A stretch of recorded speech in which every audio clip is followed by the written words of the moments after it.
O Livro dos Espíritos, dos Três Reinos, Metempsicose. Embora de todo errônea, a ideia ligada à metempsicose não terá resultado do sentimento intuitivo que o homem possui de suas diferentes existências? Nessa, como em muitas outras crenças, se depara esse sentimento intuitivo.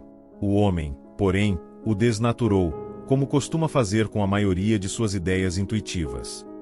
Seria verdadeira a metempsicose, se indicasse a progressão da alma, passando de um estado inferior a outro superior, em que adquirisse desenvolvimentos que lhe transformassem a natureza.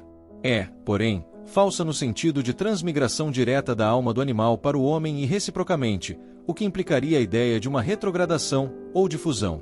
Ora, o fato de não poder semelhante fusão operar-se entre os seres corporais das duas espécies mostra que estas são de graus inassimiláveis, devendo dar-se o mesmo com relação aos espíritos que as animam.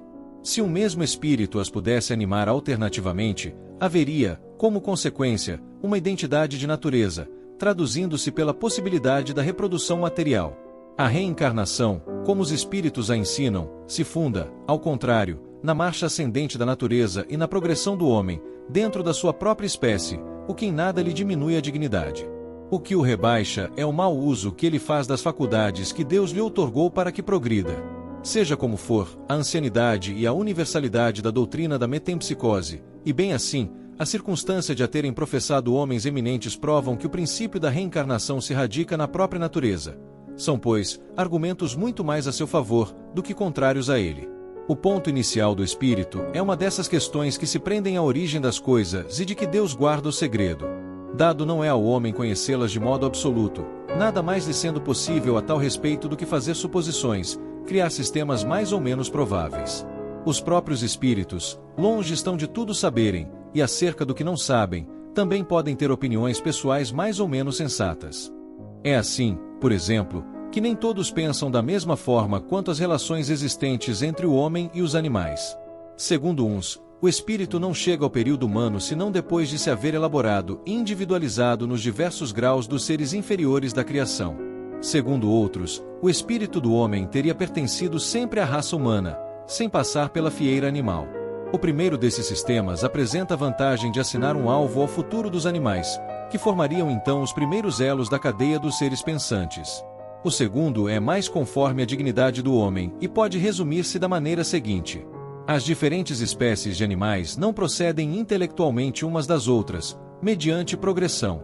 Assim, o espírito da ostra não se torna sucessivamente do peixe, do pássaro, do quadrúpede e do quadrúmano. Cada espécie constitui, física e moralmente, um tipo absoluto, cada um de cujos indivíduos aure na fonte universal a quantidade do princípio inteligente que lhe seja necessário, de acordo com a perfeição de seus órgãos e com o trabalho que tenha de executar nos fenômenos da natureza, quantidade que ele, por sua morte, restitui ao reservatório donde a tirou. Os dos mundos mais adiantados que o nosso, constituem igualmente raças distintas, apropriadas às necessidades desses mundos e ao grau de adiantamento dos homens, cujos auxiliares eles são, mas de modo nenhum procedem das da terra, espiritualmente falando. Outro tanto não se dá com o homem. Do ponto de vista físico, este forma evidentemente um elo da cadeia dos seres vivos. Porém, do ponto de vista moral, há, entre o animal e o homem, solução de continuidade.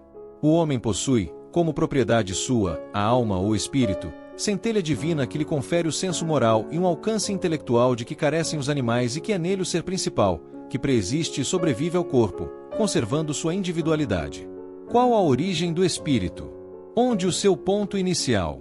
Forma-se do princípio inteligente individualizado.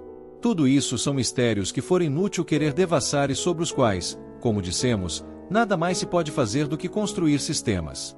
O que é constante, o que ressalta do raciocínio e da experiência é a sobrevivência do espírito, a conservação de sua individualidade após a morte, a progressividade de suas faculdades, seu estado feliz ou desgraçado de acordo com seu adiantamento na senda do bem e todas as verdades morais decorrentes deste princípio. Quanto às relações misteriosas que existem entre o homem e os animais, isso, repetimos, está nos segredos de Deus, como muitas outras coisas, cujo conhecimento atual nada importa ao nosso progresso e sobre as quais seria inútil determos-nos. Gostou da passagem? Deixe o like e acesse nosso canal para mais conteúdos. Que Deus te abençoe e a toda a sua família.